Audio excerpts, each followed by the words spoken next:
Hello, we're back. It's Goalie Interference. It's episode 3, and the one and only Mike McKenna from Daily Faceoff is here making news. Well, your boss is making news all over the place, getting us all Eichel excited. But what's up, buddy? How you doing? I'm good. I apologize for my lighting. It's coming straight down on me in front instead of at me, so I hope people can deal with my ugly mug. You got to get one of these TikTok lights, as my buddy called it. I think you're right. I got to get one of those for the emergency or ones when I can't hang out in my guest room closet, which is currently occupied. So here I am in what is my office, and it's really kind of a more arts and crafts room for the kids. Yeah. So, what is there, a calendar in the back there? What do we have? What's from the St. Louis Zoo, so we're looking at nice. What's the animal of the month? Well, that's some form of legless lizard. Okay. Pronunciation on that looks like it might be in the Latin form, and I don't think I'm going to be very good with that. Don't even try it. That is a legless lizard. I don't know if it's a good thing or a bad thing. I'm not sure, but you have your shirt on because they did not get 8 points over the course of the last week. We've saved our viewers. If the games were backwards, I really wonder what we would have thought. If they had played those two and won the back-to-back on the road and then came home, I feel like you might have been a little bit nervous. But fortunately, you have a hoodie, and I don't know. I guess that's fortunate. Stop it. Don't it's a shirt under there. I got you going. I know. All right, so we need to. Let's just jump right into the topic du jour. I think that. Obviously, we're going to touch on the two games, what they mean, what it means going forward. We had some news that came through today, the signing of, or re-signing, I guess, of Jack Eichel at 6 years, $2.75 million. Ben Hutton signs for 1 year, $750 million or $750 million would be nice. Really? That'd be a great deal. Yeah, he's buying the next expansion team. So they make all these changes on the blue line, but I think everybody who's seeing all this, seeing all these names, seeing this come out, we're all kind of thinking, and I can't help it either, like the Eichel smoke is out there. Like, do you think there's any connection to a White Cloud extension, a Ben Hutton signing, and the potential of a defenseman going in an Eichel move soon? I don't think they're interconnected like that. I mean, I know it's easy to think conspiracy theory when you start loading up, and I don't know if cost certainty for White Cloud is something that a team would be looking for if that's a target for a trade. I can't see Kelly McCrimmon giving up another Manitoba guy, especially with that much long-term on his deal. Like White Cloud's come up through the organization. He wants to play for the Vegas Golden Knights. It's a 6-year deal to a player who's a little bit over 2 years into his NHL career and done a nice job as a 5 or 6 defenseman. And I think we've seen what we've seen as Jack Eichel. I don't see him being a top 4D in the NHL. It could happen, maybe, but I just don't see the offensive upside there. So I don't know. It's kind of interesting because 275 is a very manageable number, but then again, it's like, I don't know if you're looking for 5 and 6D, that tends to be where you fill in those roles with entry level contracts, not 275.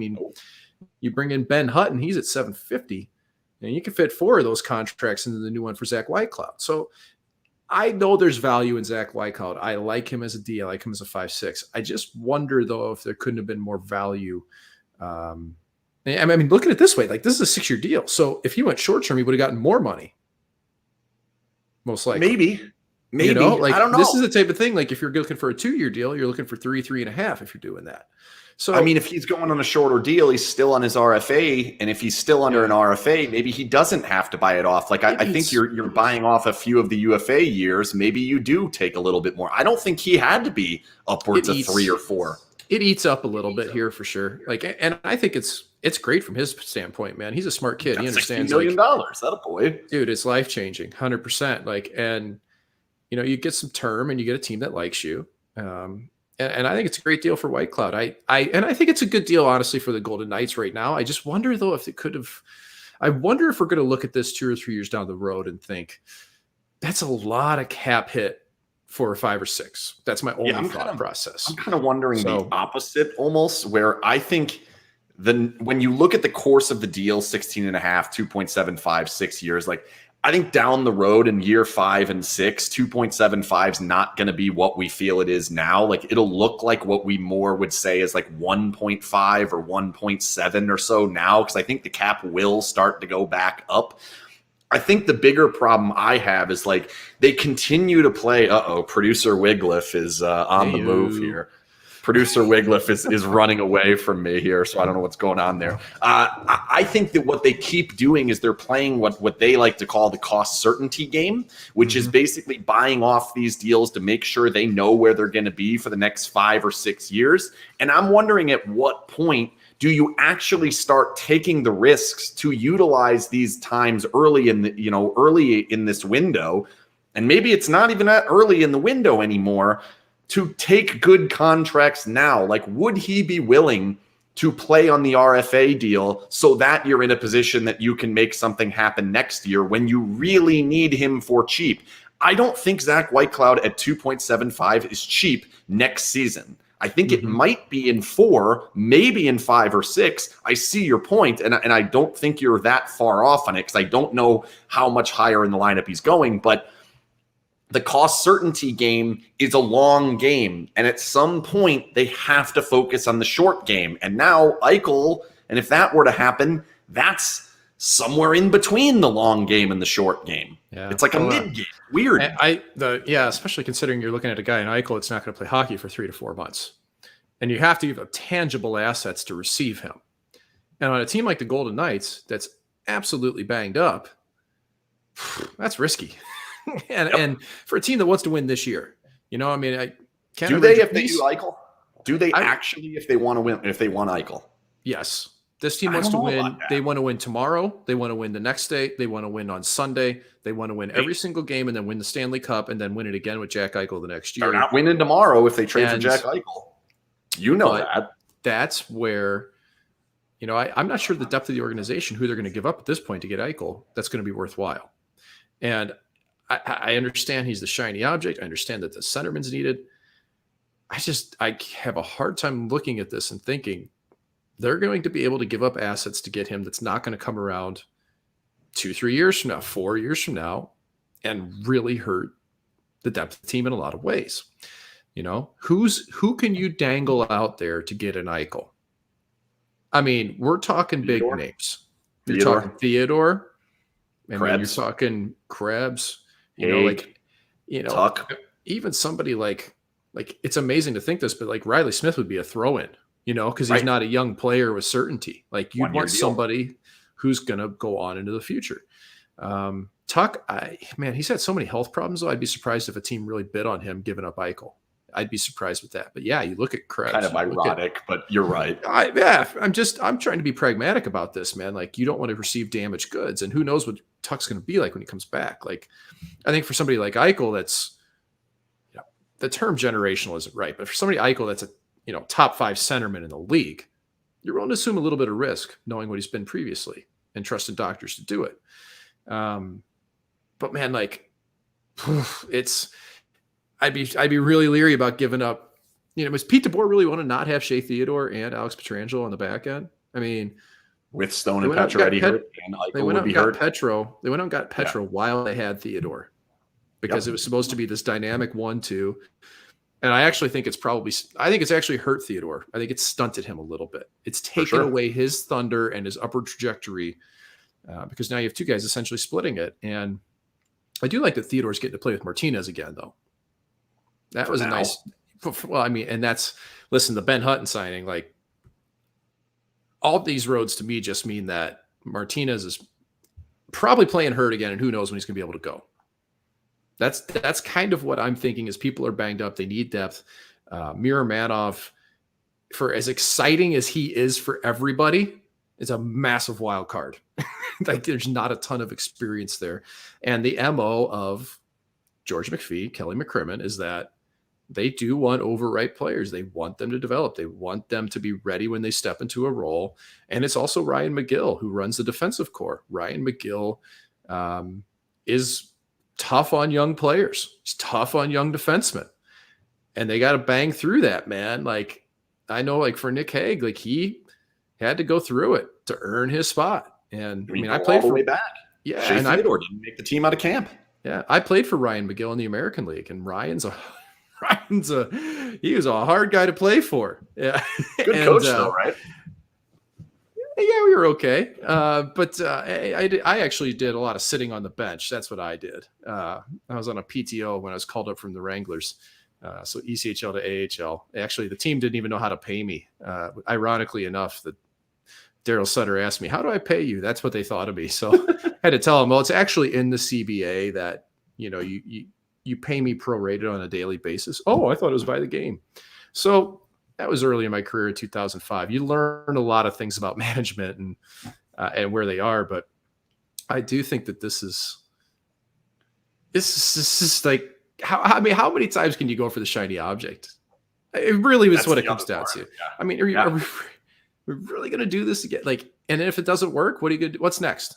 Like, when do you stop going for it? Like, it turns into a perpetual cycle of being the New York Rangers and buying the biggest free agent ticket, not having the chemistry, not working, do it all over again until you finally blow it up and try to rebuild. And then you get impatient 2 years into a rebuild, and then you're mediocre for 15 years.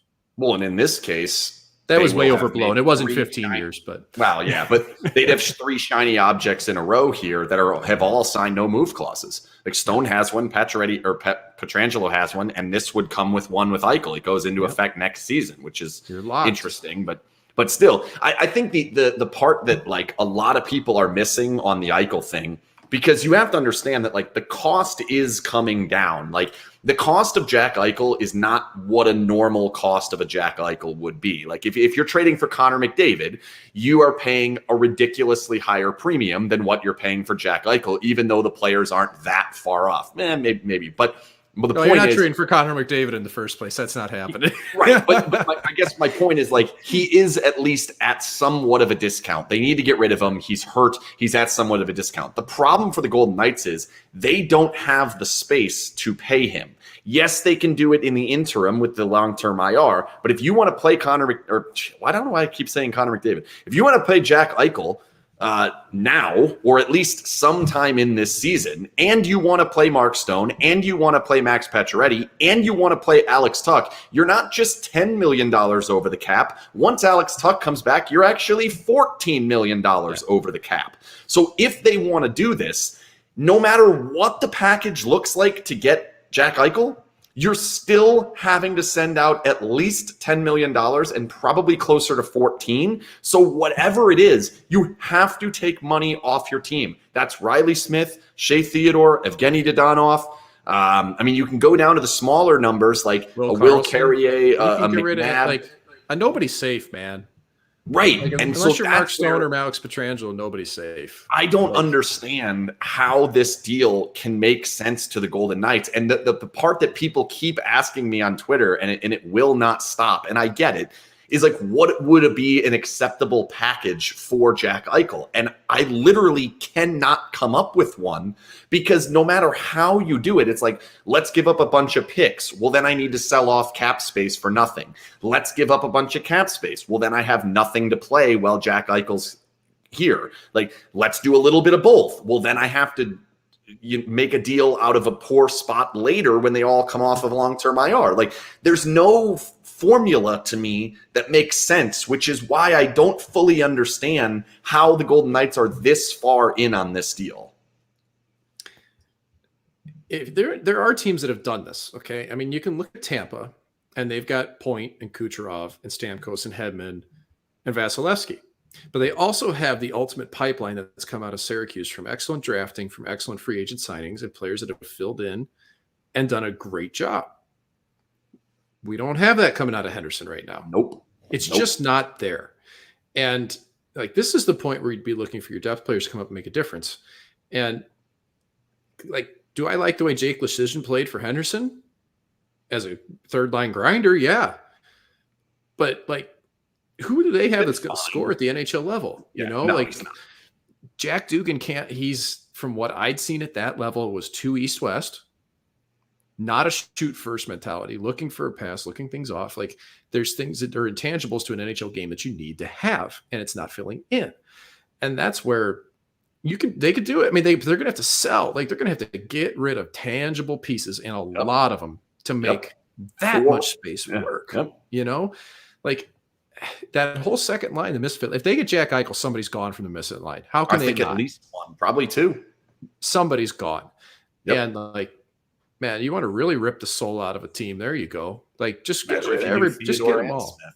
Yeah. Right. Like, and I kind of think Smith might be, of all that grouping up front, Smith to me is kind of a foregone conclusion that he's going to be gone at the end of his contract, just because of, unless he takes a big discount to come back, where they are cap wise.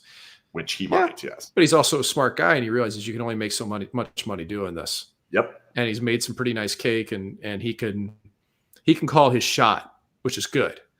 But you don't want to get backed into a corner either, and especially, he's not going to get a no move clause that's going to be a 2, 3, 4 year deal. Maybe he can get some security somewhere else. So right. I just think that there's so many moving parts that you would need for this. If you bring in a third team to eat some salary and cap, like, it's just like, it's mind-blowing stuff. And it's the reason why they hire people to do capology. But who's going to go? Even that, even if you understand the cap, even if you're willing to go through the machinations of all the crazy stuff you could potentially do, there's no getting around the fact that there is a hard cap. Like, yes, I understand what the Tampa Bay Lightning did last year. And a guy called me a dick on Twitter for pointing it out. That's fine. I think it's absolutely ludicrous to think that you're going to trade for Jack Eichel, put him on LTIR the entire season, let him not play a single game the entire season, and then pull him off IR or LTIR for game 1 of the postseason, the first postseason game in Jack Eichel's career, if that were to be the case, and have him play in a new system on a new team 15 months since he played his last hockey game. That seems insane to me. So that's why I don't think you can consider this Tampa Bay LTIR situation.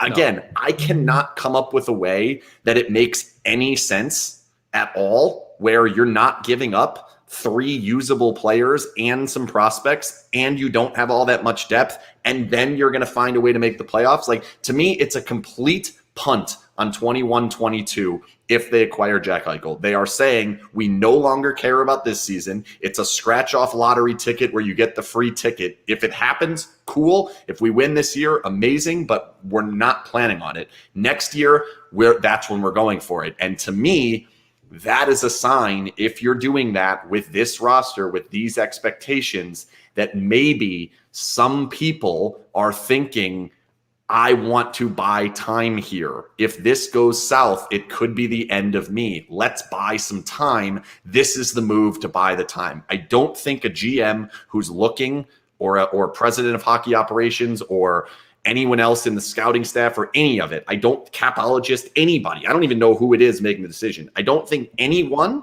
who's making this decision can make it pragmatically with only their focus on winning the next Stanley Cup. I just don't think it's right. And that's why I don't think Foley should allow it. That's the simplest way I can put it. I wrote that. I thought I wrote it a little bit better than I just said it, but I just don't think they can do this because it's going to kick the can down the road, and you can't do that any longer because your team is old and against the cap. Well, if he shouldn't allow it, why does he want it? Do we know that he does? It's been conjecture that I've heard, and I don't know that 100%. I don't know. But man, like, maybe he's being sold it. I mean, he's been sold things before. This is pure spitball. This is throwing things. We don't know.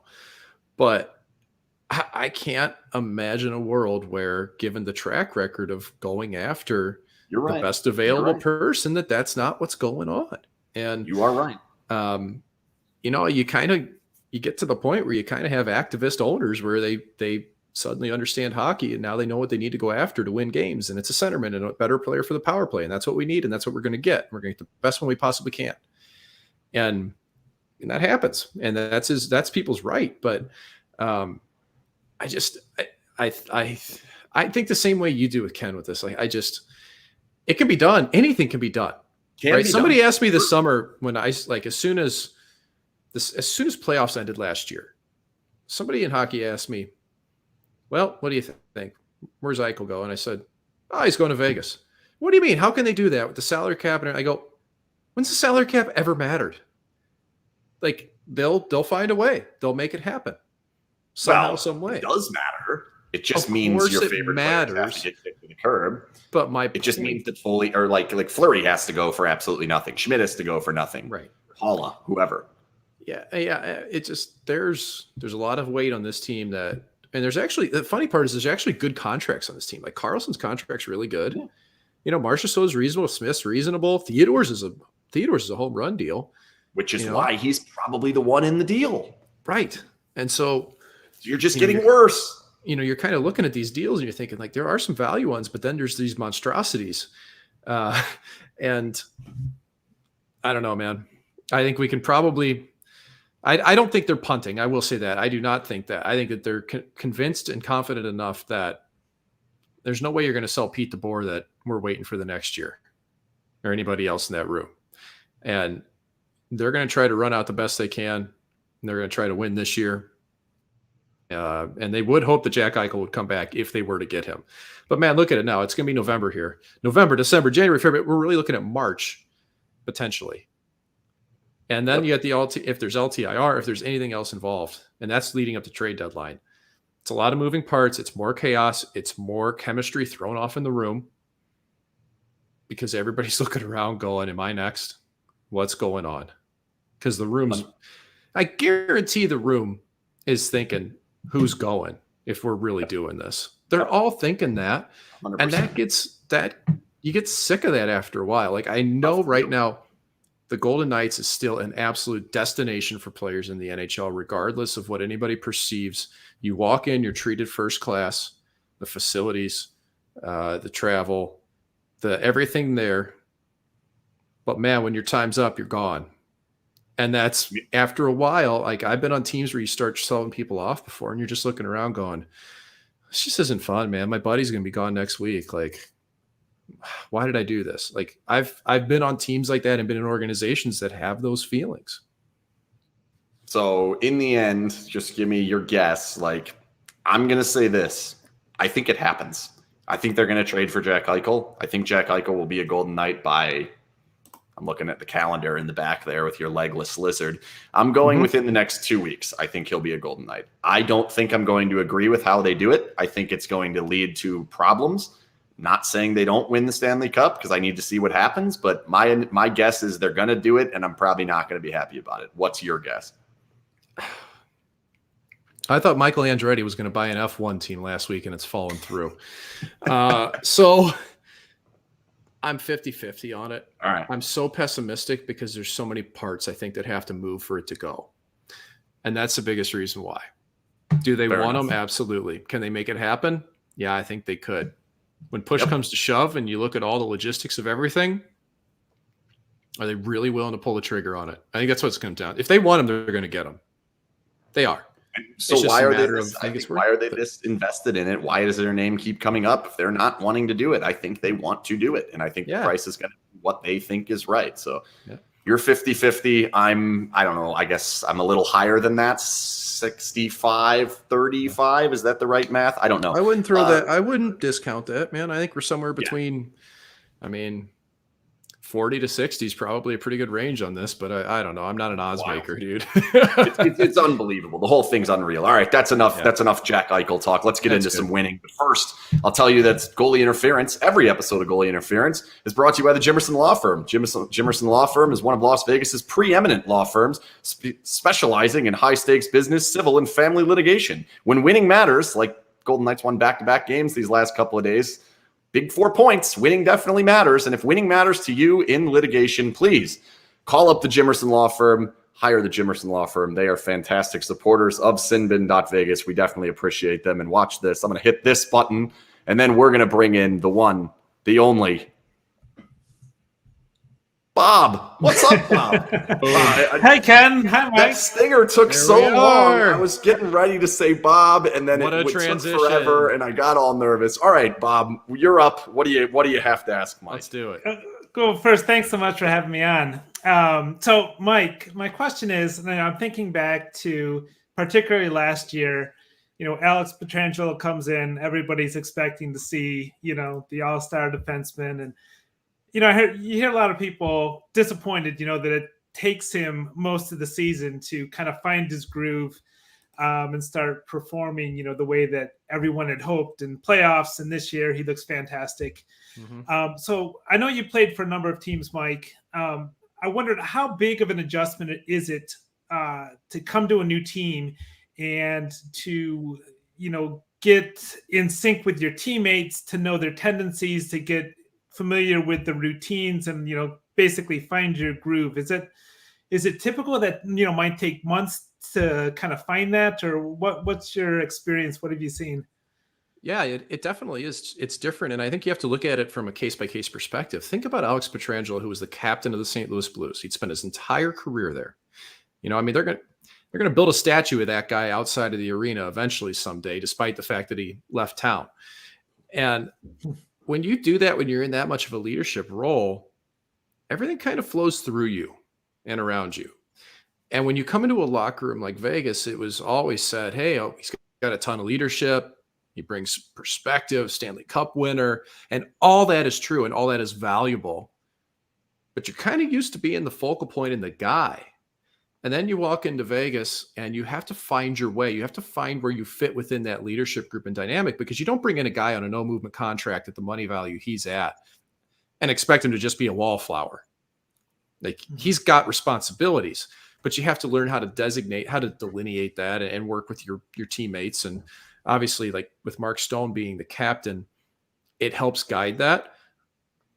But it can take guys a while to really figure out where they fit in a room when they have never done it before. Like, I kind of had to make a living of it. Like, I bounced from teams so often that it became a skill for me to just walk in and be like, hey, I'm Mike, what's up? Let's go. And by the middle point of my career, I'd had a couple of teammates that I played with on most teams I'd go to. It was easier for me because that was my reality. And for what was doubly hard, I think, for Pietrangelo last year, is that he walked into a scenario where, bang, he gets hit with COVID right off the bat. In a weird year, in the bubble, you're not really bonding with your teammates as much. You're just at the rink and it's weird. And then he gets injured. It felt like last year he kind of stutter stepped, right? Like, he finally would get going, COVID. He finally get right to the edge, wrist injury, arm injury, whatever it was. That, of course, we weren't told what the injury actually was. And, he comes back and he starts to play better in playoffs. Well, now you're seeing the full Alex Pietrangelo. And I think a lot of that really was just the comfort level of the team and the new system. It was a massively different system, what Pete DeBoer was doing from what Craig Berube was in St. Louis. And Pietrangelo he's malleable. I mean, he can go between, he's had different head coaches before in St. Louis. He's had a whole host of them, but in cup season, they switched. They did. They went from Mike Yeo to Craig Berube, and it's just different. Like St. Louis's defensive structure was different than Vegas's, and I always think that you've got to give somebody a solid 2-3 weeks, a month into a season before you can really see how they play with a new organization, new teammates. And it's a great question because it's real. Like it's very rare to me that you see somebody walk in and just knock the door down. Unless they're James Neal. He does it for the first 10 games of the year, everywhere he goes. He's very good at that. But everybody else that's not superhuman like him in that regard, it can take a little while. Well, then he becomes human pretty quickly, unfortunately. You got anything else, Bob? No, just it sounds like, so if Eichel comes in March, he doesn't have much time to find that. Yeah. Well, you would have to think if he did, he'd probably be doing his rehab and everything amongst the team, but not on the ice, and that's a whole different ball game. So that would be a massive roll of the dice, I think, for sure. You expect and you have to build. Go ahead. Yeah. Well, I mean, you'd expect him to hit a stride right away because, like, this is a $10 million guy. He's supposed to be the fix for everything. And it's like, you're not going to stick him on the fourth line. No. Yeah. Like, he's going to come out and play first line.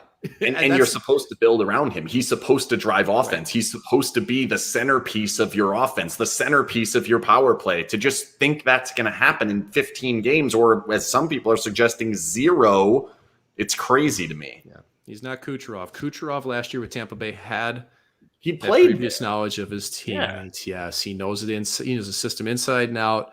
It's like he went on vacation for a couple months, man. Lucky him. Lucky him. Thanks again, Bob. We appreciate you. Thank you, Bob. We are going to bring up Jason here but before we get into the games, we have to highlight this. Hang on, let me find it.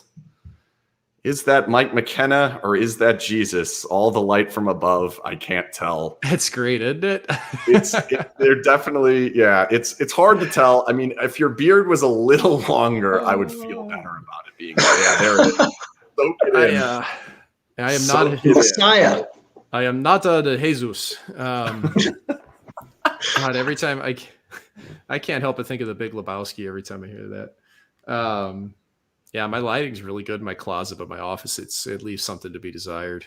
Imagine that. Great. Is that Jesus? That is what a 2021 thing to say. The lighting in my closet is awesome, but my living room is horrible. Welcome to 2021. Thank you, StreamYard. All right, Jason's here. Jason's joining us now. We're talking about the last 2 games. Golden Knights, since we did a last show, 4 games. They won 2. In many ways, miraculously, I would say at least last night was miraculously. I thought they played pretty damn well against Colorado, but then there's also the question of, does Colorado kind of suck right now? I guess, like, my first question to you, Jason, is, like, do you feel like the corner has actually been turned, or was it just one of those hockey games where in many ways the wrong team wins because the goalie was so damn good, and now who knows what happens going forward? Like, do you feel better about them now other than the 4 points? Do you feel better about the hockey? Yeah, yes, but more importantly, I feel better that these guys are confident. Like, they needed something. Where was that for 59 minutes last night? I mean, I think, well, again, give them a little bit of, I don't want to make excuses because, that's what happens a lot here in this town. But I would like to say that early on, it took them a while to get going, right? And Brossoit was the perfect guy in net last night. And awesome. Leonard would have been, I'm sure, fine as well. But Brossoit, I think, surprised a lot of people. He hadn't played in a long time. They needed him desperately last night, and they got it. And overall, I think the last 2 games just gave them a little bit of confidence. And realistically, after that loss, the Islander game, these guys needed something, and they got it. Mike, do you feel better about the hockey? I feel better about the fact that they won, just like Jason said, but I do think that there were big strides made against Colorado for them to at least feel good about themselves, coming out, scoring the first goal of the game, actually being able to control for a little bit. And, I didn't love the whole game, but I thought that they're just getting a lead, man, is what they needed. Like, if they would have come out against Colorado and all of a sudden they're down 1-0, 2-0, I think the tent would have folded. It would have been way different, because you look at what's been going on with Vegas is, look at the last couple of years, how many times they'd be down in a game and they just had that belief and feeling, and we could sense it. It's like, yeah, they're still in this. They'll be fine. And like, sure enough, like, there's one goal. Oh, 2-3. You go in the third period. Now they're leading, and they go and they win. And those huge second periods they had. But then you saw it against Dallas, where they kind of reverted back to it, where they just weren't quite going at all. Actually, they were not going, and Dallas was good. How much did the travel and back-to-back add to that? I wanted to touch on that. The travel aspect of flying the day of the game is actually much less of a factor than anybody would think. And I'll tell you the reason why, because all these guys did it in the minors. You'd ride the Chariot, you ride the Iron Lung around, you show up day of the game, you do it in preseason. Like, you can actually grab a nap on the plane, no problem. That part isn't that difficult. But going from one time zone to the other with a massive amount of elevation, that's tough. You feel that. Even going down in elevation? And even, it's just throwing your body off in general, right? Like, you're coming back down to earth, but you've just been trying to adjust to being in space. Like, it throws your body clock off. It throws your whole everything. And that was the impressive part for me, that I thought, oh God, this could be ugly. And, first period, not great. But again, the big difference was that they were able to bounce back right away. Like, when Glendening scored, I went, oh boy. Uh-oh. And what is it, a minute and a half afterwards, Theodore just chucks one at the net, and it plays Plinko and goes in. But that's such a sigh of relief. Like, such a sigh of relief, because you're in a bind. You're in a pickle to start this thing. Like, you're tired. You're coming from elevation. Then you lose Will Carrier, and it's just one after another. Someone asked, we do not have a status update on that, by the way. We don't have anything new. They didn't practice today. I don't know what's going to happen tomorrow. They play an earlier game tomorrow. There may or may I can not tell be you right ones. now, the way that guy was acting, I can't imagine good. he's playing because it looked like it blew his it looked like it blew his kneecap up. Like the way he reacted to that, man, and I couldn't really tell where it hit. And this is just, I'm spitballing, but like that hit him in a spot on the knee that can just cripple you when it hits. Like it's not good. What he can hope for is that it's just a bad contusion in a bad place. Those do happen occasionally on your knees. But that did not look. That's a tough guy that couldn't get up, man. That's still a significant time, though, right? To heal. Mm-hmm. Well, I mean, it could be. I don't know. It depends how bad you want to play. But yeah, it sure looked like he was hurting, man. Like I've never seen him writhe around like that before. That was a tough dude. Yeah. But yeah, like as soon as they got to the second period, though, like it was a ball game, right? Second period was a little closer. Actually started to carry the pace of play a little bit. Back end, yeah. You know, they're lucky that Laurent Brossoit played as well as he did. And I shouldn't say that they were lucky because I like him a lot. I don't think this was a lucky game. Like he's a good goaltender.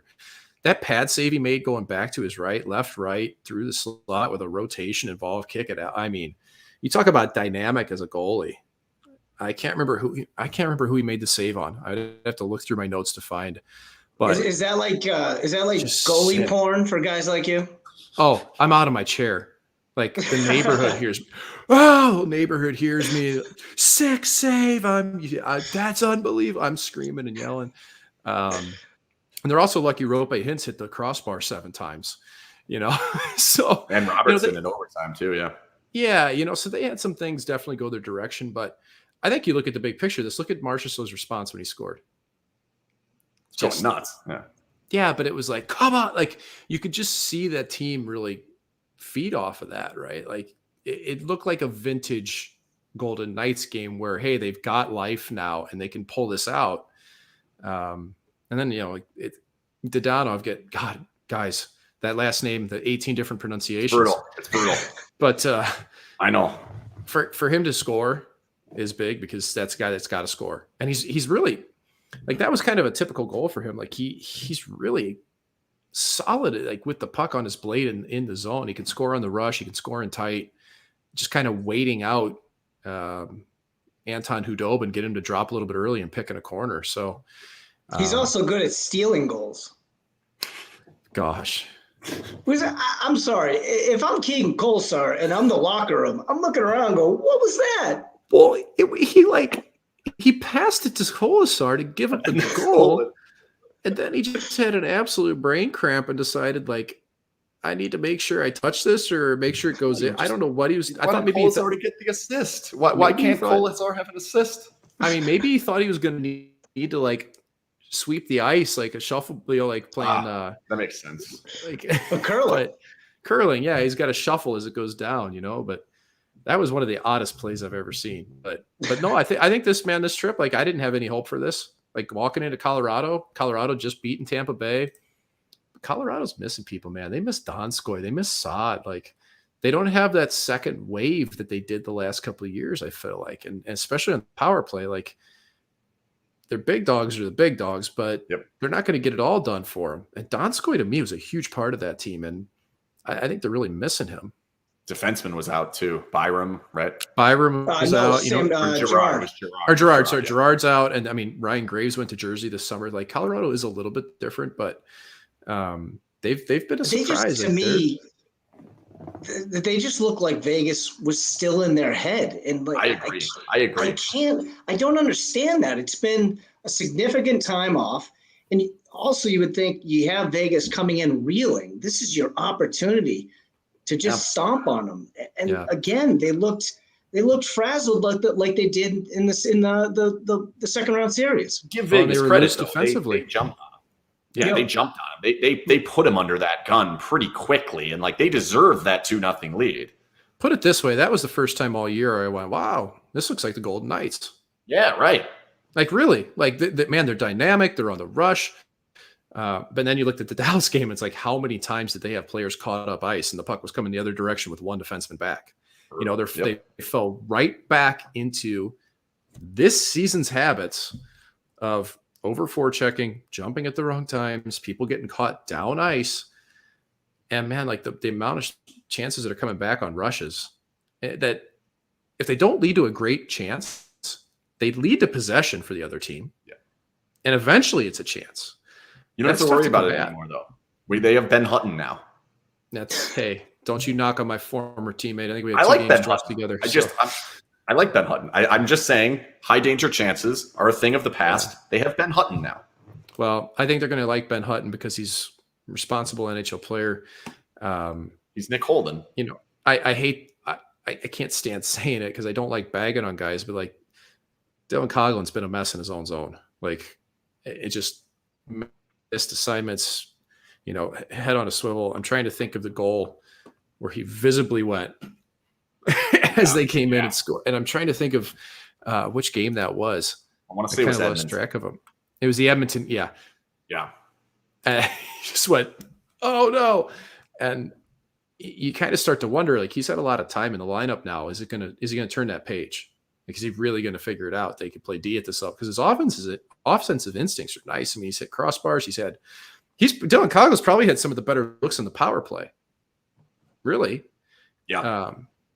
But I don't trust him as a top 6 guy. Like, you want to trot him out as a 7 and just use him on the power play. I could get along with that. But Hutton just gives you a little bit of versatility too. Like if you need another guy, and again, it lets you just work Miromanov in as he's ready. He's dynamic. He's fun to watch though, isn't he, man? He is, but like you can't play him at forward. I mean, that was not good. He played 4 minutes and was 0-7 on high danger chances. That's not good. Or I think it was just scoring chances. I don't know how many were high danger. You just still can't stand the guy because he dunked on you on Twitter. Yeah. I mean, like I hope that the rest of his career is a massive failure. That's all I'm saying. That's all I'm asking for. I love him. I can't help but love the kid. Like every time he talks, I think playing him at forward was ridiculous. And again, like we talked about with the Eichel thing, we're talking about a team that literally can't dress 18 players most nights, and they're going to add $10 million. Like it just seems ridiculous. My thing, I agree with most of what you guys have said to this point. The only thing that I would add is like, I think these 2 games are being kind of propped forward as like, look, everything's fixed now. And I just don't see that at all. Like they're still giving up way too many chances. I still think there are so many problems that are just not going to get better over the next course of the next couple of games. There's another road trip coming up. Maybe the road trip is good. I don't know. But to me, like, I love the fact that they have 4 points in the bag. I love the fact that they're not sitting in last place anymore. Their head is above water at the moment. But I don't put it past Anaheim to come in here and get 15 high danger chances and score 4 times against them. I don't put it past them to go on the road and look like crap for 4 games, in a row here and not have it go the way they want to. Like, yes, they've turned a corner in regards to their standing, but to me, the process is you're still playing awful hockey. I know we had a good period against Colorado, but they're not playing well. Like, they need more good periods, and I just haven't seen it. Like, and so you score on a 6-on-5, whoop-de-doo, and then you score on a 3-on-3. That's Dodanov's only goal, I guess. The other one, but like Dodonov has 2 weird goals. Like, when is someone going to step forward? Like, when are we going to get that guy that you're like, that's the guy that's making a difference? It's Janmark or Wah or Kolzar or someone. Like, no one's doing it. Well, so that's my concern. You're expecting people who aren't capable of doing that to do it. And that's like, I mean, if you look at guys on this team that can truly grab a game by its neck, I mean, I think the only guy that rides that type of wave of emotion is probably Jonathan Marchessault. He did it last night. I really do. I really think he's the one guy that, I mean, listen, we were teammates, man, and I saw him take games over. Like when he'd get pissed and start playing with an edge, like he scores more often when he takes a penalty in a game. Do you guys know that? Yep. I had to look that up last year and ask NHL stats last season. Yeah. It's not true in playoffs. It's true in the regular season. But he's an emotionally invested guy. And that's kind of what I like, rallying the troops when he scored late in the game. But it's like, I wrote that piece on the power play where I said, you need to get the puck to Marchessault and let it bomb it away from the flanks. And then I watched him bomb one from the flanks past the goalie. I was like, Yeah, like nailed it. Hey, look what I have over here. Look at It's this. exactly right? that. So, yeah. Look at this graph right here. Yep. Shoot from there. So I was pretty happy about that. And the reason being was like Marchessault from center ice when he's stationary, when he's shooting, he hasn't found the net this year. He's missed the net 5 times, right in the middle of the slot leading into these games. That's this chart. Right. And that's not good. And my point was that, yes, he scored from middle ice before, but most of those goals for Marchessault have been tip-ins. They have been rebound opportunities. They've actually not had that many high one-timer options or stationary options. There's a couple mixed in there since he's come to the Golden Knights. But all those goals on the left side in that circle, those are bombs away one-timers. And all those goals on the right side, almost every single one of those goals on the right side in that circle is him catching the puck in stride on his blade and wiring one right past the goalie top dog.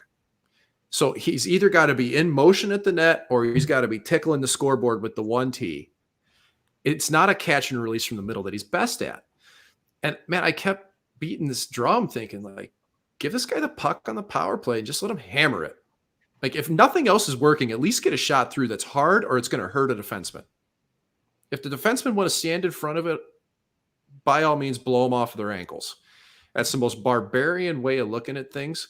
But I remember, I think it was Mark Stone that said that in playoffs last year. It's real. Said, yeah, if they're going to stand there, we're going to put it through them. And dude, like you take enough of those off the side of your shin pads, you think twice. So I think that was encouraging, but I don't think there's going to be as many. There's not many guys in this lineup that can do it right now. Like, it's not Will Carlson. It's not Riley. Riley Smith's been their most consistent player to me. Really has. Now, Ken, what about tomorrow? They have the Ducks on a back-to-back. Doesn't it sort of go along with your theory? They're probably going to win tomorrow. Chances are they do. And there's going to be a period where they look better than the Ducks. It's certainly set up nicely. I don't know. I haven't looked if Gibson's playing or not. By the way, we had a piece of news come across during today. It looks like Joel Quenneville resigned, which I guess I wouldn't call terribly surprising. I thought that was probably coming. It's just a ridiculous, horrible I have no situation. idea how he coached last night. It's ridiculous that he coached last night. Yeah, it's horrible that he coached last night and then he goes out and doesn't talk afterwards and then they hide and say no comment. Like, what a mess. What a joke. It's another example of the NHL just doesn't deal with these things very well. And I guess maybe they're getting it right here with him resigning, but step aside, resigning, like when shouldn't it be like fired, unacceptable? Like, I feel like it should go that route. You know how that works. You can't fire me because I quit. I know. But there's ways around. Like if you write a press release, you can say like, we were going to fire him, but he beat us to the punch. You don't have to do proper language anymore. Like literally, we told him, "Hey, we're going to fire you," and he said, "Well." I feel like we'd all believe it. We're like, "Yeah, they probably were." Yeah. Just to add to that, Kevin Cheveldayoff's his meeting was pushed up to tomorrow, so chances are we'll find out his fate on Saturday. But I can't imagine he's going to stick around. I don't know about Cheveldayoff. I think that there's a chance that he does because reading the report, I think he was a very much ancillary member of those meetings is what I gather from those. And it was a big time position of power from McDonough and on down the list that made these decisions. McDonough, Bowman, McIsaac, Quenneville seemed to be driving the boat there. Cheveldayoff was pretty adamant right away saying like, yeah, I want my time. Let's meet. Let's do this now. Like, I think he's looking for a clear path here. And I think there's a chance he will. Just from reading the report, there's not much Cheveldayoff in there, And if we're going to just can everybody for being in the room or being in the car when a robbery happens, like I get it, but there is a hierarchy to these things, and some people just simply can't do anything about it. And if you're like the down the list, like he may live. That's the bottom line. Like. When these allegations came out, I just immediately said, "There's no way on earth Stan Bowman and Al McIsaac keep their jobs." That was a couple months ago. That was the foregone conclusion. By the way, Wyshynski is reporting that Tortorella could be the replacement. Oh man, where's that? That opens up a desk for somebody. Who's he on TV with? ESPN? He's with ESPN. Oh yeah, hey man. Oof. Oh, I wonder if they still have my resume. I was gonna say I like where your head's at immediately. Like what? I'm not an old coach, guys. I would never get that gig. I don't have any brand recognition. I don't have any name recognition, man. I didn't. I'm Yeah, you not do. You're on Goalie Interference, sponsored by the Jimerson Law Firm. What kind of name recognition do you need? Fuck. When we're done, make sure that you clip this and we'll send it in. And then I'll give you guys 0.5% royalties from here on out. Cool. Love it. We're getting like $18. Oh, ESPN they pay pretty good, I hear. I don't know. Might get yourself a Happy Meal. Welcome to being a journalist. You're going to learn quickly. No, they don't. Well, they may pay the NBA and the NFL guys something. Oh, man. Some of those guys are raking down big bucks to sit on that desk. Big time. Wow. It's pretty Some wild, of them man. deserve it. Let's be honest. All right, I'm going to throw Jason out of here for a second because we're gonna get Bye-bye. Anthony next. Anthony, what's up, buddy? Just one question I want to ask. Also, Is that a Jaguar hat? yes, Wow. big. I'm a Jags fan in Pennsylvania. I know. I'm a Buccaneer fan in Nevada and was in Missouri and Chicago. So I know the feeling, and I know the feeling of losing, but I usually didn't wear the hat at this point in the season. I'll be honest. I mean, do you know the feeling of rooting for your team to lose? Every year for the last 18 until last year. Thank you, Tom Brady. I kept nice shirt. I had to keep rooting for them. Like, I need Trevor. Yeah, well, you got him. He keeps throwing the ball to the wrong team. All right, hockey, go. My question for us is, if even with an Eichel trade or even without an Eichel trade, they're still very banged up. Pretty clear. With Carrier now as well. What kind of under the radar, some waiver claims or really low level trades, especially if they trade for Eichel, or street free agent signings could they make? Just to kind of fill a roster and get some players in there. I mean, McPhee does have a pretty good resume of value guys with the first year and all. Yeah. Here. An example I made is in baseball, there, guys there's Billy McKinney got DFA 2 or 3 different times. Yeah. And he gets claimed, and you throw him on waivers again, he'll get claimed by someone else, so the cap works. Yep. Do you have any ideas, Mike? Well, I played with a guy named Mark Arcabello that played for 4 teams or 5 teams in 1 year in that way. He just kept bouncing around the waiver wire pickup. And you kind of have to look around the league right now, and the name out there is Barboulet, who went from Tampa to Seattle, back They clearly to Tampa. didn't claim him, yeah. Yeah, so that's one name that I would have been in on him if they had space. Well, and Vegas knows him too. I'm not sure how many people know this. He was in camp the very first season with the Golden Knights. He actually was at the Ice Center, and I remember interviewing him in the Happy Birthday room. There was a room that had a Happy Birthday poster, and that's where we interviewed him. And we were there, and so yeah, the Golden Knights actually do know him. So to me, passing on him on waivers both times, I don't think he's going to be an option for Vegas. Right. And he's it always turns out that there's kind of the 1 or 2 guys that you think, all right, good chance this person gets picked up this early in the season, but you're also adding a contract if you do that. Yep. So you do have to think about that. I have not looked recently. Ken, you may have it, where the Golden Knights are in terms of contracts. Now they've added Hutton. There's a maximum of 50 contracts, NHL contracts for a team. But they usually leave wiggle room to be able to have enough of those. So I don't see anything on the waiver wire that's too tempting, straight up. I think this is from within. And can you do a low-level trade? Contracts. Yeah. So, I mean, they're kind of close to it, though, at this point. But that's normal. Could you do a low-level trade? Possibly. But who are you going to get that's really going to bring you value for the remainder of the year? And who are you going to give up? And right now, they don't have enough healthy bodies to give somebody up. So it's kind of that catch-22 where if you want to improve, you can. But you got to give something up. And if you're trying to make big splashes, it's even harder. So I would think that that from within is the most likely. But I kind of look at this I can't believe they let some of the depth guys they had in the American League walk. Danny O'Regan never got a sniff. Yes. And that guy lit the American League up last year. Love Danny O'Regan. Never gave him a sniff. Nope. Dylan Secura wasn't re-signed. Is Gage Quinney your guy? He hasn't had a shot this year. I just hurt. The guys, yeah, he's hurt. I mean, the guys that really performed last year in the American League, they're gone. Where's Ty McGinn nowadays? I feel like Tyrone? you had to have some run-in with Ty McGinn, right? Ty and I played in Syracuse. We went on a Calder Yeah. Cup run in 2017. Unreal guy. He was in the Winnipeg Jets organization for a little bit, and I haven't seen where he's playing this year. It makes me want to go look at it. He was here for a minute.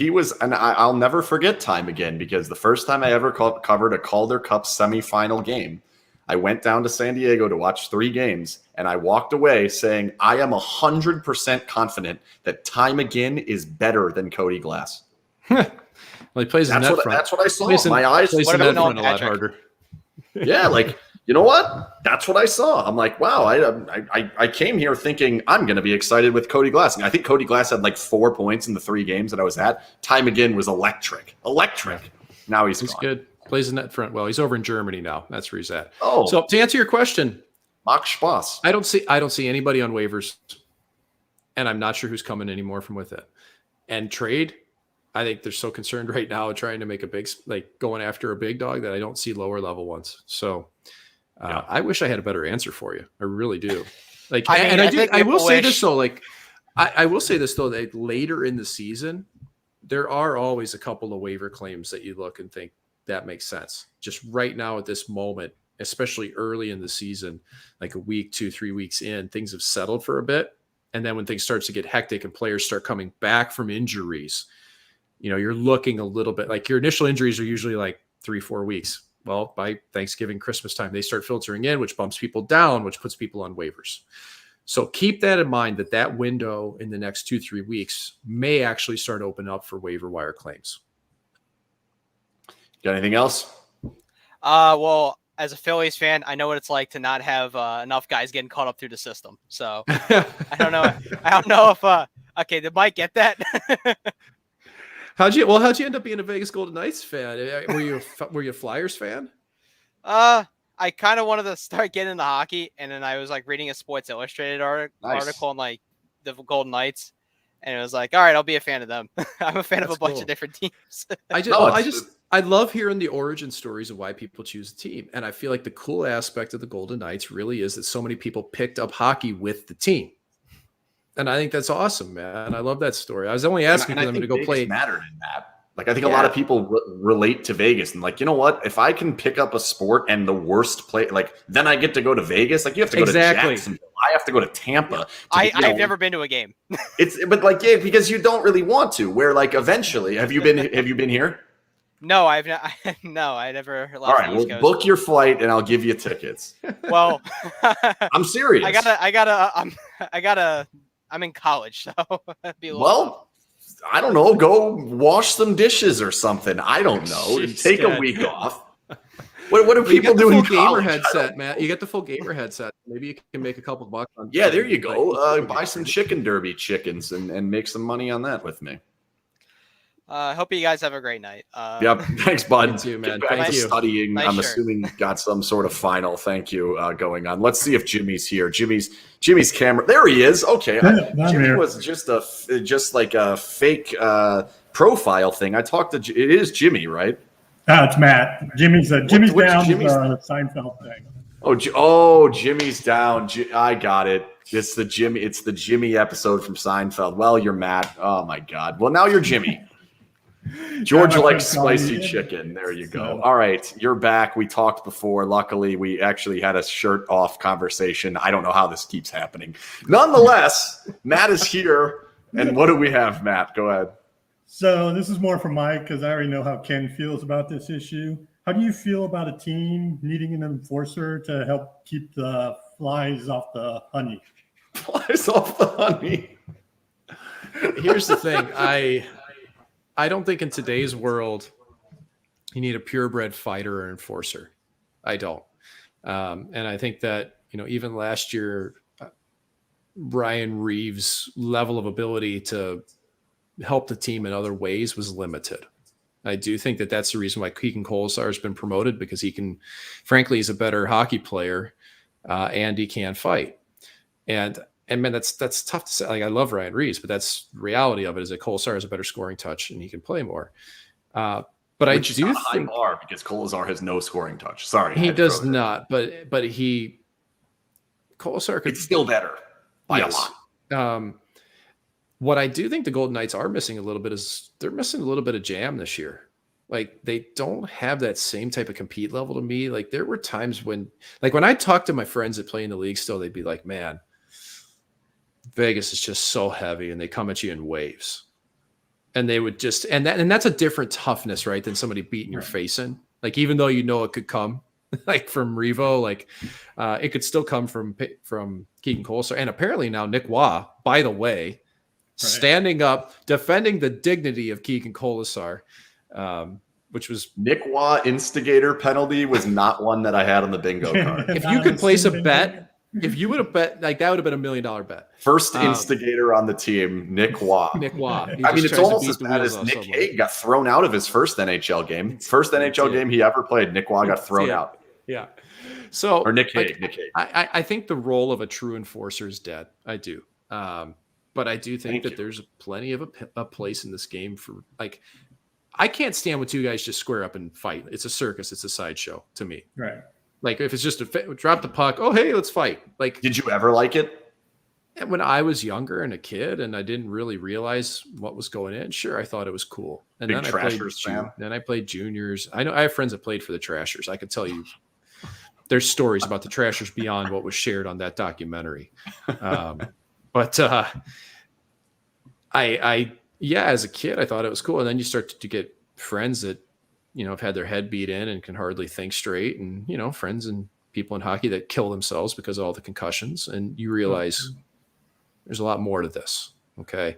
Now, do I think two guys squaring off because they're so pissed at each other that they just can't not do it? Like, absolutely, there's a place for that. 100%. There's got to be passion to it. Yeah. But yeah, like I think that for the Golden Knights, man, like Nick Waugh, it's great that Nick Waugh stood up for his teammate, but like, you're not intimidated by that, and that's kind of where I'm going with this. I think there is the Golden Knights are missing that intimidation level that they've had previously. Now that being said, I think that Stone and Pacioretty, it's talent, bring that, but they bring that heaviness. Like those right. are Well, big that too, bodies. It's talent now that you're not intimidated because you know that this team's not going to come in and just smoke you 5-0 if you're not on the top of your game. That's intimidating. Embarrassment's intimidating. Yeah, but like that fourth line that they used to roll out, I tried to get this to catch on for 2 years, the CNR line. I thought it was great. I thought it was like GNR, like Guns N' Roses. I wanted it to be the CNR line, and it turned into the meat grinders, which I just thought that Tomas Nosek was the guy who made that go because he was so responsible with the puck. Tomas Nosek on the Boston Bruins, by the way. Yeah, he was so good with he was so responsible with the puck. His positioning on the ice was flawless that he let Carrier and Reeves just run wild. And Will Carrier hasn't been the same guy to me this year. They haven't had a fourth line, period. Like the fourth line is whoever they can find. Cap and injuries. Yeah. So I think, the flies off the honey comes from burying guys on the forecheck and being hard on walls. And there's also no honey anymore. Yeah, and occasionally having to answer the bell. Good. So I do think that the mean streak's kind of missing from the team. They could use that. I really do. Okay. So, Matt, do I look like an idiot at the end of that answer, or does my belief still hold somewhat okay? A little bit, but what do you think? I was hoping he was going to be more. You guys would go head to head a little more. I think I want to know what you think. Tell us what you think. Reeves was a horrific player and should have never been on the team. Is that what you're asking me, or do you want to know what Matt thinks? I want to know what Matt thinks, man. Okay, go ahead, Reeves, I thought the first couple of years he had a purpose, but the last couple, I didn't think he really added anything to the team. Mm-hmm. And I really didn't. And like I said, I don't like the drop. You're at the circle and you just drop the gloves and fight the guy. I never understood that. Yeah. So it's a sideshow. Yeah, and everybody would say, "Oh, it changed the momentum for us." And like you say that every time it goes your direction. Confirmation bias. Right. Yep. Yeah, thank you. And it's the same thing as like pulling the goalie. Oh, we pulled the goalie and we got the momentum. No, you pulled the goalie because the team was absolutely terrible and you guys were bound to eventually get better at some point during the game. That's what happened. It wasn't because you pulled the goalie and everybody goes, "We got to wake up because we pulled the goalie." No, dude, it was Sometimes like Brossoit you gives up a goal in the guys, first you shot. guys Yeah, sucked dude. for whatever 13, 14 minutes. Like you had to wake Matt, up at some point. Thank you again. Thanks for joining us. Thanks for sticking in there the whole show. You were on before Jason was, which I was I impressed had to with. make Good sure my stuff. computer and everything. I'm always paranoid Appreciate about it. stuff not And your going lighting right. is somewhere in between mine and Mike's there. It's better than mine. You've got me. Yeah, beat. I'm in the living Yeah. room, so It's good stuff. All right, take it easy. Thanks for the Seinfeld reference. Jason, Yeah, I say couldn't hi. come up I mean, with if he's still on, I wanted to say hi to the kitties. I saw a big cat post in the background. I didn't get a Wait, chance we to can. listen Is to he it. back? He's back. There it is. Oh, say hi to the kitties for me. I see that cat yeah, I thing in the will. background. So usually I I see walk the across thing the back camera. there. Yeah. I If see. was Where are working, I'd they? be walking across the camera. Oh, that'd be great. The first That would've cat been cameo. That'd be awesome. That would have been fun. Jason, give me some sort of Jimmy's Down reference from Seinfeld. I remember the episode with the sneakers, but No, that was the episode with the Velvet Fog. oh, that's right. Yeah, You're right. I forget his name. What's his name? Ah, The lounge singer, Mike. He sang "When You're Smiling, the whole world smiles at you." You're not talking Oh, about is Richard Cheese, are you? Jason sings on these. It's my favorite part. You don't It's know the amazing lounge singer. How often it happens. You don't know the lounge singer Richard Cheese, do you? I've No. heard the name. Richard Cheese does a lot of cover songs. Okay. He's phenomenal. He occasionally plays Vegas. You should check him out. Richard So Cheese. he's like Matt Goss or whoever that guy was at Caesars, right?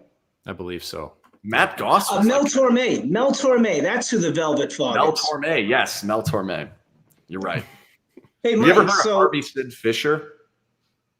no. Harvey Sid Fisher is this horrible, horrible singer that did these astrology songs, and they're so bad that they're my favorite thing of all time. And there's like a Astrology dancer songs? it's hilarious. I am the Ram. Just look it up, Harvey Sid. But you have to go into it with an open mind of like, this is going to be horrible, and then also go into it with like I do this with a lot of stuff where like I'm gonna be the biggest fan of this of all time, even though it's the dumbest thing ever. I do this all the time. Harvey Sid, my guy. Look him up. He is a net worth like 15 million or something on astrology songs. Maybe we'll have him on someday. Still kicking. Look him up. Look him up. By the way, Bob commented in the private chat. Didn't even know we had one of those on this, but Bob commented in the private chat. I became a Knights fan from Massachusetts because my mom lives there. She's now a huge hockey fan and took me to a Knights game when I visited. I'm now a dedicated fan and try to go to a game every time I visit. Yeah. And he came on goalie interference, which is amazing. That's cool. I got a little hint of him being a masshole. So yeah, it makes sense. I could hear the accent. I wonder if he leaves his shopping cart in the middle of the parking lot. Ooh. Is that like a Massachusetts thing? Massachusetts, Connecticut. You jam it up on the little median there. They put two. This is the ultimate like mass. Where is this coming from? You take this. You take the shopping cart over and you just prop two wheels up on a little median. With the mulch Oh, I and maybe hate two that. little Yeah, trees. yeah. Like that used to drive me bananas. And that's here like we go. an epidemic. But he in does listen. Connecticut. Let's take it easy on Bob. He does put his shopping cart back. Thank you, Bob. Very much appreciated. People from your state and the neighboring states are not as good about it as you are. Sorry, so I gotta- thank you. It's cold, I Mike. have to dive into this more. I have to dive into this more. Like what? It's real. So I'm assuming at some point one of these stops you were in the Northeast, Oh, and dude. this was like so egregious. Oh, that yeah. Years later, you're still mad at people. Like, Oh, yeah. lay down on the therapist table. Like, explain Yeah. to me why is this such a Was problem? it Shaw's Yeah. grocery store? Yeah, like what is there's this? Shaw? Well, there's Shaw's. There's Hannaford. Like, Yep. dude, you know how many places I played at in New. Like, I went through the whole tour. I played in Lowell, Springfield twice. Worcester? I never played in Worcester. Played in Albany. I played in Binghamton. Like, dude, And the thing I that played you in remember played in most- Portland for shopping 3 carts. years. So, I mean, man, like I saw a lot of this, and Massachusetts, Springfield, Mass was probably my least favorite. Like, People not Ooh, doing yeah, that at that's- IV, huh? Springfield is not known for being a luxurious place. No, it wasn't. Like there was a lot of things about Springfield that were just tough, man. Like there were good parts, and we made the most of it. We did it everywhere, but like housing was really hard to find there, and old and just junk. Like you'd be renting a place that was 40 years old with green carpet, and it wasn't good. It got better because they built an apartment complex. People rented in, but you want to know anything about moving?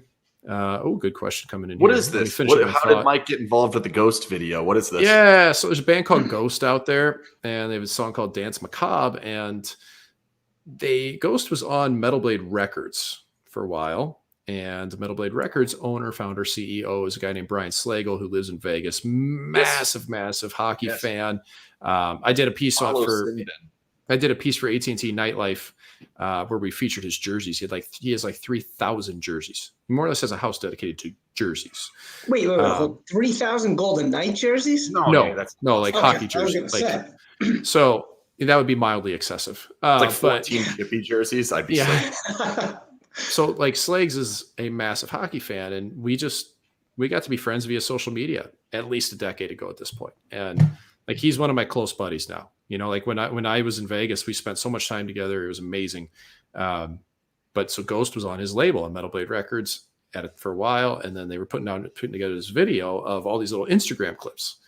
And so they were trying to get celebrities and athletes and musicians, and they asked me to be one of them. And the whole time I'm thinking, this is ridiculous. I'm going to be in this video with Chris Jericho and Malachi Black, who used to be Aleister Black, wrestlers, Phil Anselmo from Pantera, the Avenged Sevenfold dudes. It's some far you're way higher than all these people for me. It's some pretty big time dudes, and then it's me. And I was they asked if I do it. I was yeah, absolutely, I'd love to. It's oh yeah, we'll send you, it's sponsored by JBL. We'll send you some headphones. Just make a little video. And if you watch this video, I could have done so much better. They told me to just put the headphones on and sing along. I was okay, I'll do that. I look like a total idiot. And you get pulling it up next show. Aleister Black, the wrestler, Malachi Black, he's got the headphones on. He's shadow boxing, and he's looking all creepy and angry and fitting into his role. And he's totally in character. And I'm I'm such an idiot. What I really should have done is just put my mask on or my gear and put the headphones over it. And I could have been so much more creative. Man, you could have been a cool person. Yeah. And instead I was just a dork, man, an idiot. And that's, I'm good at that. So. Yeah. But goalies always complain that people don't get to see their face. So now people get to see your face. Because their masks are usually cooler. They are way cooler. Yeah. But we know what, though? We do get to flip them up. This is not happening. Is Bearded Ken sticking around? No, I'm shaving today. It's actually got itchy.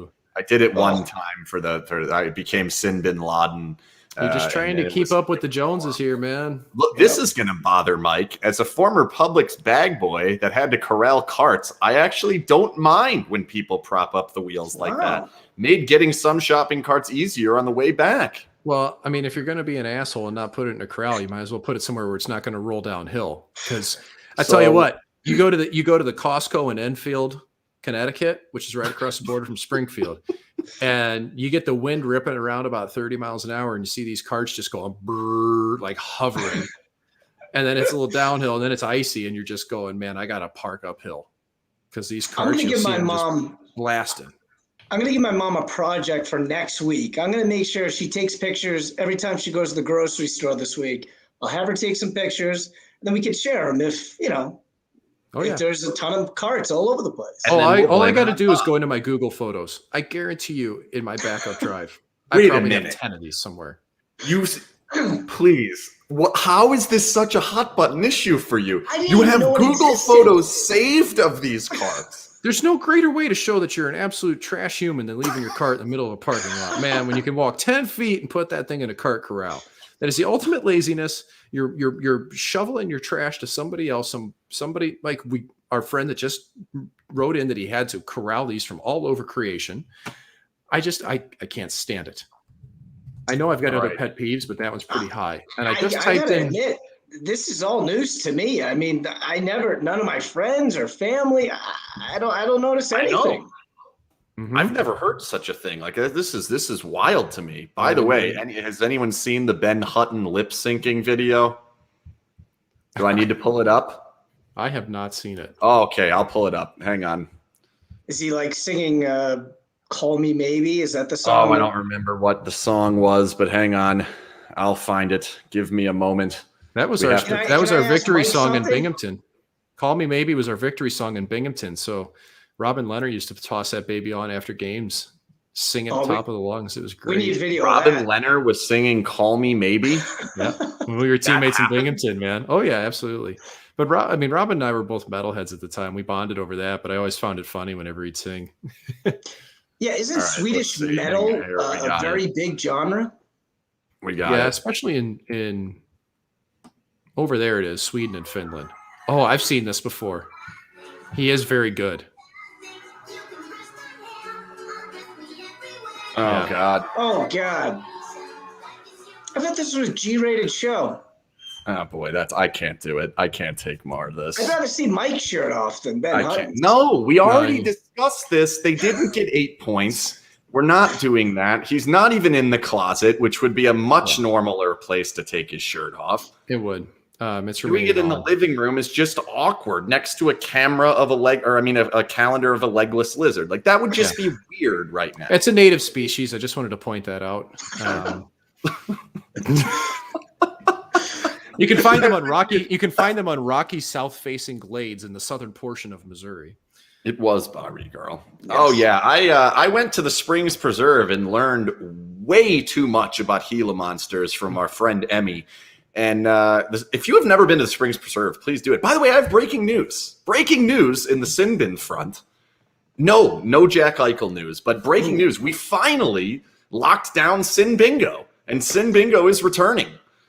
So Sin Bingo will be up, I would imagine, Monday. Mike has no idea what Sin Bingo is. No. So Sin Bingo, what Can we I bring do trolls? is Can I bring trolls for like good luck and have little stakes? yeah, I think so.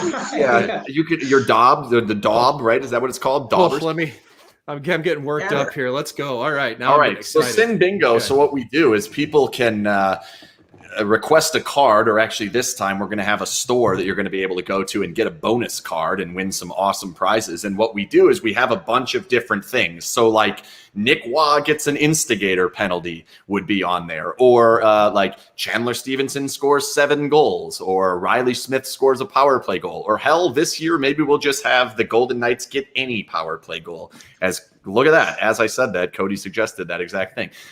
We have all sorts of them. There's like 200 different options. We make the boards. You play throughout the season. We give away a whole bundle of prizes. We're giving away, what is it, 125, 10, 15, 116 prizes. No, 130-something prizes this year. So Sin Bingo's coming. We'll get Mike a card, and we'll see how Mike's Sin Bingo card does. Maybe there'll have to be a goalie interference Sin Bingo card. I don't know, but it is coming. We were excited to make that happen. That happened like 3 minutes before I sold my latest digital chicken. So today's been a great day for me, to be completely honest. So yeah, I'm pretty happy about that. Yeah, this one, oh God, have no players on IR/LTIR. That like not possible for this organization. But Nobody's it's winning. not possible for most. That's a tough one. Sin Bingo is a blast. She is right. She is indeed right. All Mike, right, do you- what do you do you have have any, parting thoughts? Well, I had 2 for Mike, right? Oh boy. Mike, do you have hockey cards out there? You got an upper deck card? Oh man, I signed like 400 of those for about 25 cents a piece back in the day, man. I got those, absolutely. They don't actually get to keep those. There's a handful out there. There's probably, man, I don't know, a dozen or so at least. How do we not have one? You know why? Because they're true collector's items, and people do not want to give them up. I'm buying one right now. They I are. am too. I can guarantee you, they're not going to cost you much, and you could probably find an autographed one for relatively cheap. Mike, my second thing is, right? So Ken and I have talked to players and coaches for the past 5 years, but you've made a lifetime of it, right? Oh, no, go to sold, Ken. Go to sold because then we can see the real price. Yeah, let's see what they're going for. Ooh, there's one, right? There's a nice looking one. Oh, We're yeah. sold. How do I? Oh, here it is. So you're not going to be many of those. $1.69. $1.69. You're Somebody killing owned the them 2 game. days ago. Oh, yeah. You are killing the game. Oh, yeah. Look at that pre-owned baby for 80 cents. Oh, Wait, yeah. somebody bought- bought one today. Someone bought one. Well, there's 2 a lot days- of there's a lot of big Mike McKenna fans out there. I mean, I am. I am buying one of these cards. He Mike paid needs 10 one in his cents collection. shipping on this. This guy paid a nickel in shipping to get it to his house. It's good. Wow, Look at look at my Sunoco pads for Tampa Bay there. I was on an American League contract for the Norfolk Admirals. Wow. And I didn't even go to camp with the Tampa Bay Lightning because I was just an AHL deal. Never had an NHL deal. And then come February, I'm out playing Kari Ramo, who's my goalie partner. And Olaf Kolzig goes down for the year. And they said, all right, Mike, we're going to sign you to a contract and call you up. And you're going to sit on the bench for the rest of the year, maybe play 3 or 4 games behind Mike Smith. And I went, yes, this is really happening. It was Super Bowl Sunday. And I hop on a plane from Norfolk, Virginia to Tampa, and I flew in over the Super Bowl. It was in Tampa. I could see the fireworks and everything. Wow. Stayed at a, Hampton Inn or something, or Howard Johnson. I don't even know. And I joined the team and played like 2 days later in Long Island. But here's the moral of the story is that like in the minors back then, a lot of teams had different colored gear than the NHL club. And like I had no chance of being called up. I was on an American League contract. I didn't go to camp in Tampa. Like I'm not getting called up. So I got gear that matched the colors of the Norfolk Admirals. And they happened to choose primary colors. So I look like Ronald McDonald in the first place. And then I get called up and I look like a kaleidoscope. And then somebody like, I'll never forget it. Like I'm in Pittsburgh, my first start, and Max Talbot skates by me. Like, because you used to have to cross in warmups in the old igloo. And my first NHL start was against Marc-Andre Fleury, actually. And we lost in overtime, 4-3. Gary Roberts went crazy and suckered Matt Cook and took a 5-minute minor, and they scored twice on it. So Gary Roberts ruined my first start. But Max Talbot skates by me. And he sees my pads, and he double takes, and he goes, Jesus Christ, kid, nice effing pads. And these were the ones right here on the screen. That's yeah. Those are fantastic. So that would have been my first like 2 weeks because I got gear. Man, you make it to the national and you need gear when it's not like, well, back then you could get gear in 2 weeks. Now it's probably going to be stuck on a shipping container for a month and a half because we've got so many supply chain problems going on in the world. But that was pretty cool though. And I look like a total idiot in my pictures, but God, man, I was there. So you can't take it away from me. Real quick, Mike. Ken and I have heard so many cliches. Hockey is the sport of cliches, right? And normally they're boring and you just, fluff them up. Yeah. What's that? Pucks in deep. Pucks in deep. Go to the dirty areas. No. But I heard the best one the other day. Hold on. Chasing hockey is loser hockey. Mm-hmm. Is that's something I heard from Jared Bednar the other day, and I thought it was pretty good, pretty clever. Yeah, Bedsy's good. I had Bedsy as an assistant coach with the Springfield Falcons. Our head coach was Brad Larson, who's now the head coach of the Columbus Blue Jackets. Our other assistant coach was Nolan Pratt, who is Jared Bednar's assistant in Colorado. So 6 degrees. Bedsy's awesome, by the way. That guy's an amazing coach. He's right. Chasing hockey, it can mean a lot of different things. It can mean you're chasing the scoreboard. It can mean you're chasing the other team all around the ice. It can mean you have a goaltender that's chasing the puck rather than the proper angle. But all it really means is that you're not in control of the game, that you're constantly chasing. You don't have the puck on your stick. You just can't find your way. It doesn't necessarily show up in the scoreboard right away, but it usually does by the end of the game. So it's pretty astute. I like it. It was definitely the best cliche since a hockey team's been in Vegas. It was the best one I've heard. All right, let's end on this question. Any chance Fleury calls it quits with all the negative press surrounding the Hawks? No. I mean, that was in the past. This is a different iteration of the Hawks now. They're all gone. It's to be honest with you, that's part of the reason why I didn't know if he was going to play this year or not. Like, you knew you were walking into a firestorm there this year. There's just so many bad things surrounding that organization that they weren't good. They had this hanging over them. That's part of the reason why I thought, like, I don't know if he's going to want to play there. God, I hope they get better for him. So, do you think that was any of that helped the motivation of Alan Walsh when he was claiming that it's possible he would retire? No, I think listen, Alan Walsh works for Marc-Andre Fleury. So he's not going to toss out there that he's thinking of retiring without him really thinking of retiring. Alan Walsh has a new podcast that David Perron was on, and it was a very good. If you like the story of David Perron, it was very interesting. And then they teased, like, we're going to have David back on and talk about Vegas. And I'm like, God damn it. Why couldn't you have just extended this podcast? It would have been fun. Anthony the The I'll give you a chickens are quick one. Chicken Derby. Look it up, Chicken Derby. It's an NFT chicken game. It has not launched yet, but I highly recommend it as it will help me make a lot of money. DM me, Anthony. We'll hook you up. We'll get you set up with some chickens. I think that's it. Thanks to the Jimerson Law Firm, as always, for sponsoring goalie interference. And I can only imagine that the last 27 minutes or so have really made them rethink that decision. But hopefully they're here with us next week. Because the Jimerson Law Firm is awesome, and Jim Jimerson is about as diehard of a fan and texts me all the time during games, and usually they are the classic irrational fan texts. I love every second of it. Especially Forward when them I'm to in me. the building. So great. Yeah, it's just Forward so to phenomenal. me. So I want to get. Oh, we will. Get in We'll- with Jim, man. When I get out. all to right, we'll Vegas, throw we you gotta- on. We'll throw you on the Good. chat next time. He's fantastic. He gets so mad about great. the power play and all of it. You can find all of Mike's work on dailyfaceoff.com. He's writing some great stories. There's a couple up there currently about the Golden Knights. If you haven't read the power play one, it's really good. Yet another one about the slow start, also very good. So definitely make sure you check out all that stuff. Sin Bingo is coming. Very excited. We're very excited about that. We'll announce the sponsor and all of that good stuff coming up. And I'm sure we'll talk about it next week. Next week, goalie interference once again on Wednesday. The Golden Knights are not playing on Wednesday, so we're back to our normal night, which is oddly enough the second time we'll ever be on the normal night. Nailed that one. So that's it. Anybody have parting words? Oh, it's big. Happy road trip, Halloween. man.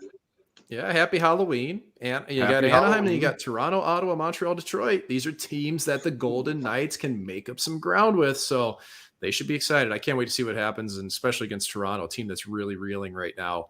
That's going to be a big matchup for them. All right, let's play the game. We did it last time. I don't need a shirt prediction. You don't have to take your shirt off this time. We've got The ladies Friday. are so There's only disappointed. two games. There's only 2 games before the next goalie interference. So Yep. we don't have to have shirt predictions here. I'm gonna make a bold one here. I think they lose to Anaheim tomorrow.